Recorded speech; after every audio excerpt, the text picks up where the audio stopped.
Alright, we got this Chevy Avalanche back here, another check engine light, 2003 I believe this one is. Let's check it out, see what we got.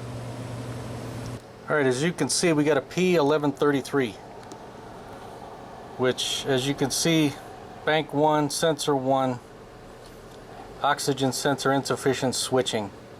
Now let's check it out, see what they look like.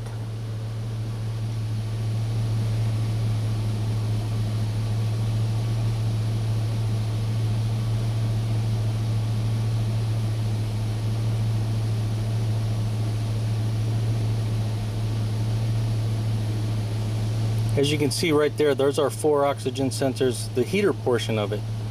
And you can see they're all pulling 1 amp. So I don't suspect anything wrong with the heater circuit. We're going to see if we can't diagnose this right from the driver's seat. So yeah, I'm going to say the heater circuit's okay. And there's our 4 oxygen sensors. We'll go ahead and graph them.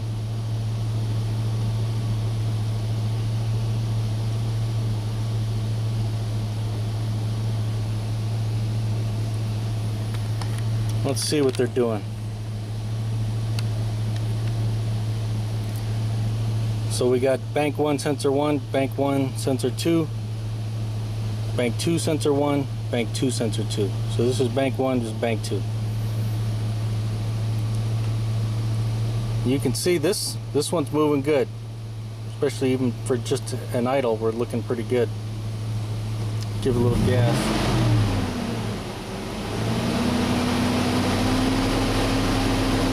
Try to get these oxygen sensors to heat up and move.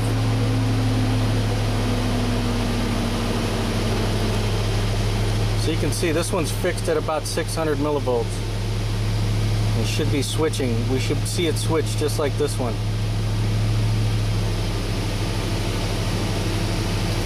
So anything above 450 millivolts is telling the computer it's a rich condition. So the computer's going to want to pull fuel away.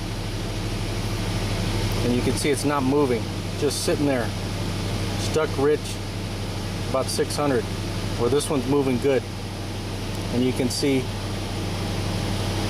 the bank 2 sensor 2 right where it should be.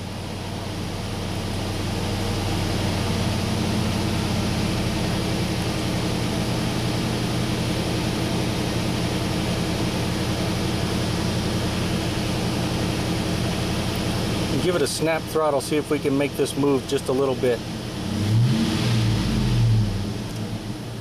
Yeah, see how we got it to move? That tells me most likely our wiring integrity and everything's good, because we got some fluctuation there. But you can see it's just stuck rich.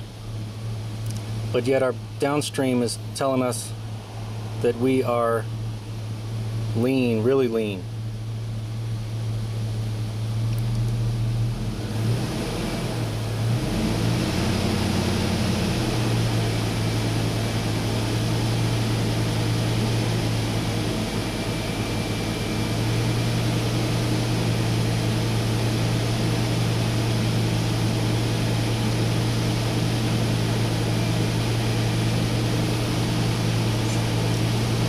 So yeah, you can see this one's rich, and this one, the downstream's telling us, nope, we're not rich, we're super lean.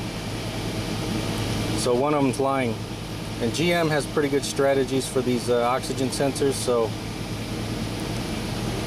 because we got a little bit of movement when we snap throttle it, I don't believe we have an issue with our wiring integrity. And I think we've got a bad oxygen sensor here. You can look at our fuel trims.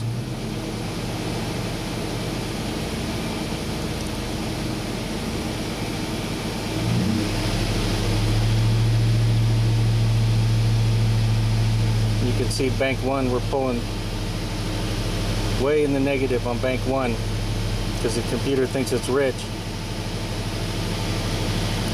And bank 2 is just fine. But yet we know from our downstream oxygen sensor, and if you remember, this is the one we replaced, so I trust this one a lot more than this one. I'm going to say the downstream is reporting good, and it's reporting correctly that we are lean, and this is false reporting. We should see activity like this. So I'm going to call it right here from the driver's seat. We got a bad bank 1 sensor 1 oxygen sensor. Alright, from the front of the vehicle we got it jacked up because I can't get under here, it's kind of low. We'll go right under here, and right there, that's the sensor we replaced before. That's the bank 1 sensor 2 oxygen sensor, and the bank 1 sensor 1, it's right there, right in the middle there. Go around the other side here. There it is, right there. You can follow the harness over, and there it is right there. Now this thing is extremely hot because we've been running it, so I'm gonna have to let it cool off for a little bit, and then we'll pop that oxygen sensor out and replace it. And from the front of the vehicle there, or looking towards the front, if you want to know where all 4 oxygen sensors are, well, there's one right there, and then behind it there's this bank 1 sensor 2 over here, and the other side there's bank 2 sensor 1, and then follow it back right there, bank 2 sensor 2. There's where all 4 of them are. And you can see this one's unclipped.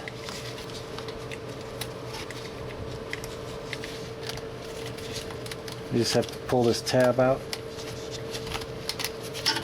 I can't do it and hold the camera. Hang on. Alright, so you just pull that tab out right from out of there, and then you should be able to just pop it off just like that. Snaps right off. And then now we just need either a 7/8 or 22 millimeter wrench or oxygen sensor socket, and we'll pop that off. Now if for some reason you find that yours are really stuck on there and you can't get it off, it's like bending your oxygen sensor or whatever, just cut it off right here and put a regular deep socket over there and pop it off that way. Alright, in my pile full of parts right here, we're going to go ahead and put an AC Delco in again, just like we did before. This is the same part number as the one we put in before. All 4 of these oxygen sensors are the same. So there's your part number.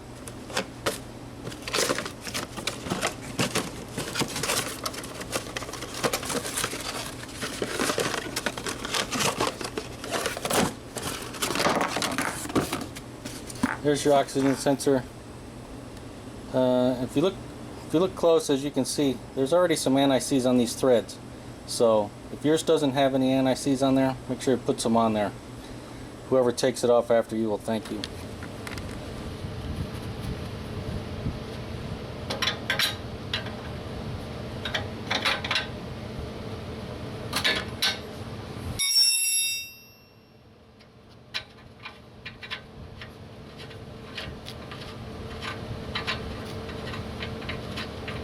Like I said, be careful. These things are hot. So is this. Very hot. That's why I got my gloves on to protect my fingers, because this thing is still really warm. So be careful taking that thing out of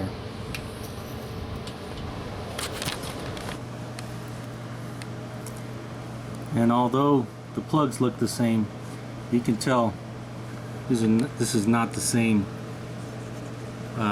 oxygen sensor right here. It's definitely different.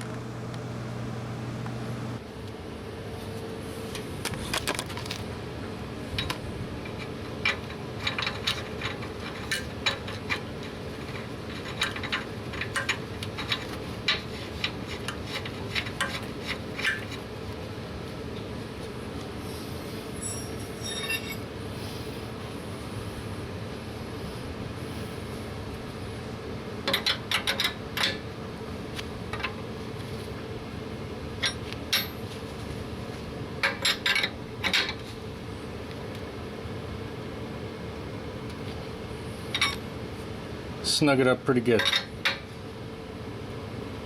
You don't have to kill it.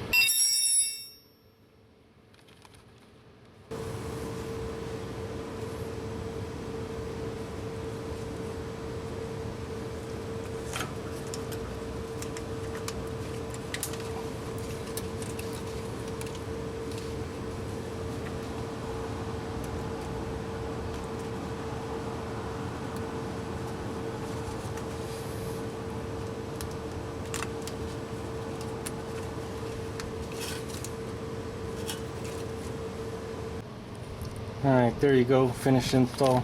Just make sure to get this clipped back up in there. In this case I couldn't clip it, so I just zip tied it. But keep it secure so it doesn't rattle around, go bad on you.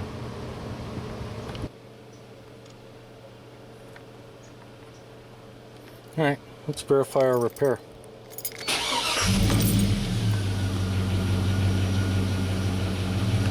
Alright, we already went into closed loop, that's good.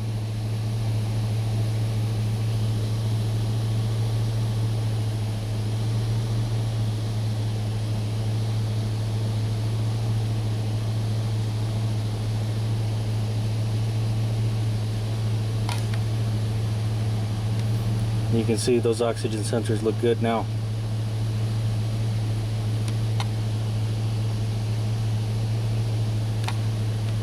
Fuel trims look good.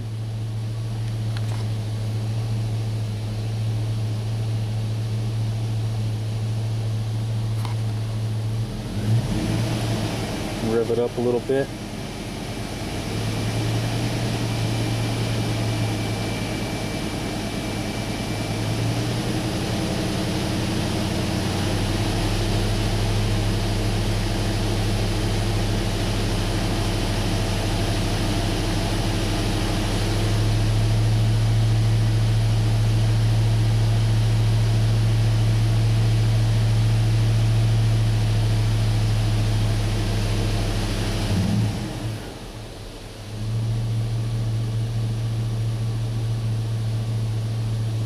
Yep, those oxygen sensors are responding properly. Looks good. I'm going to say it's a confirmed fix. Well, there you go. That's one way you can diagnose a P1133 just using a scan tool. What is bank 2 would be P1153, I believe. You can use the same techniques with that. Just all you need is a scan tool that can see live data. You just graph those O2 sensors and you can see what kind of activity you're getting. Try and figure out if your O2 is lying to you or if it really is stuck, rich, or lean. I did another oxygen sensor video on this same vehicle where I replaced the bank 1 sensor 2 oxygen sensor, and in that video I went into more detail on how the system works. So if you haven't seen that video, you might want to watch it, give you a little more background on oxygen sensors and how they work. In any event, hey, if you liked the video and it helped you out, make sure to give it a thumbs up. Thanks for watching.